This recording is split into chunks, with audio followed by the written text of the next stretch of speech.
Shalom, selamat pagi Bapak Ibu yang diberkati oleh Tuhan. Kita berjumpa kembali di dalam renungan singkat pada hari ini Senin 16 September 2024. Sebelum kita mendengarkan firman Tuhan, kita bersatu di dalam doa. Bapa di sorga, terima kasih Tuhan. Di pagi ini kami boleh bangun dengan tubuh yang sehat. Dan saat ini kami rindu merenungkan kebenaran firman Tuhan. Roh Kuduslah berbicara kepada kami. Kami siap mendengarkan pekabaran firman-Mu. Terpujilah nama Tuhan, di dalam nama Yesus kami berdoa. Amin. Saudara-saudaraku yang diberkati oleh Tuhan, judul renungan kita pada pagi ini yaitu tetap semangat menghadapi masa sulit.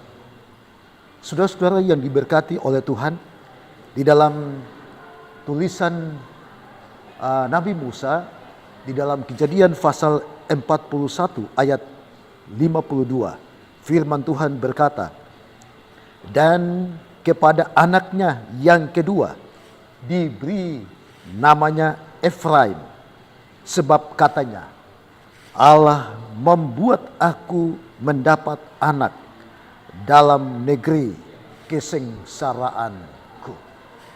Saudara-saudaraku, Allah membuat aku mendapat anak dalam negeri kesengsaraanku. Saudara-saudaraku yang diberkati oleh Tuhan, sejarah dunia membuktikan bahwa kehidupan ini memang berputar bagaikan roda pedati. Saat ini kita sukses, namun suatu saat boleh saja kita gagal. Saat ini kita menangis, namun suatu saat kita tertawa. Itu sama halnya dengan yang dialami oleh dunia. Dunia kita pada tahun 2020 sampai 2022 atau 2023, di mana dunia ini dilanda yang disebutkan yaitu masa COVID. Ya, ada banyak orang yang terpuruk, tetapi ada banyak orang yang sukses. Saudara-saudaraku yang diberkati oleh Tuhan, firman Tuhan di dalam Pengkhotbah pasal yang ketiga mengatakan bahwa hidup manusia akan diselang-selingi oleh kebahagiaan dan kesukaran. Segala sesuatu ada masanya, ada waktunya, ada saat tertawa dan ada saat menangis. Ada juga waktu meratap, ada juga waktu untuk menari. Sebaik apapun manusia mengelola akan hidupnya dengan segala aktivitas dan inovasinya, manusia tetap akan mengalami akan masa-masa sulit di dalam perjalanan hidup. Namun di dalam judul kita pada pagi ini yaitu tetap semangat menghadapi akan masa sulit. Kenapa? Karena Tuhan kita, Yesus Kristus, Dia akan menolong, Dia akan memelihara, bahkan menyertai saudara dan saya di dalam hidup ini. Ingat, saudara dan saya masih hidup di dunia. Dan tentunya hidup di dunia ini kadang kita menghadapi atau menikmati atau merasakan yang namanya kesusahan. Tetapi kadang Tuhan selalu menyertai dan membawa kita untuk melewati akan masa-masa sulit itu.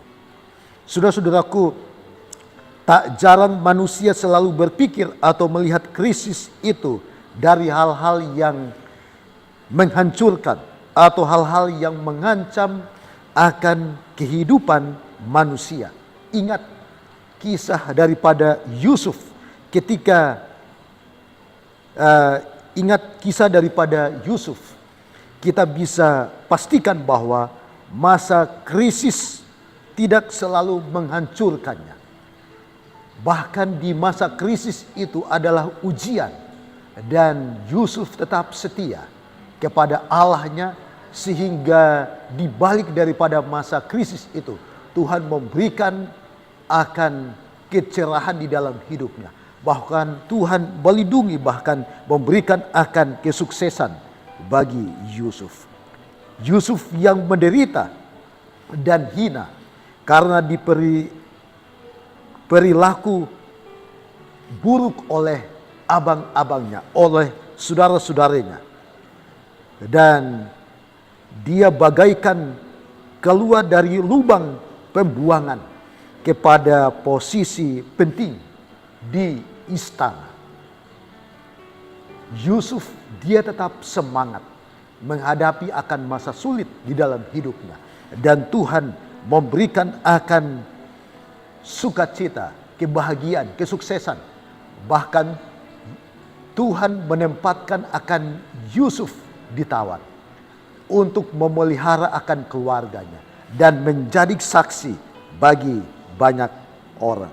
Saudara-saudaraku, justru ada masa sengsara Yusuf mendapat akan berkat besar dari lahir anak yang keduanya, yaitu Efraim. Yakinlah saudaraku, siapapun kita, asal kita tetap tekun dan beriman kepada Tuhan, maka Tuhan akan mengangkat saudara dan saya dari masa krisis ke dalam dunia atau ke dalam hal-hal yang lebih baik dalam hidup kita jika dikehendaki oleh Tuhan. Oleh sebab itu pada pagi ini saya mau mengajak Bapak Ibu pemirsa di mana saja berada, tetap semangat menghadapi akan masa sulit. Karena di balik daripada itu Tuhan memiliki akan rencana yang indah. Yang penting kita setia dan percaya akan janji Tuhan. Biarlah sepanjang hari ini di dalam aktivitas kita, kita berdoa, kita berharap, dan kita percaya bahwa Tuhan akan menolong saudara dan saya di masa-masa sulit. Kiranya Tuhan memberkati kita sepanjang hari ini di dalam aktivitas dan kegiatan kita masing-masing. Terima kasih, Tuhan memberkati.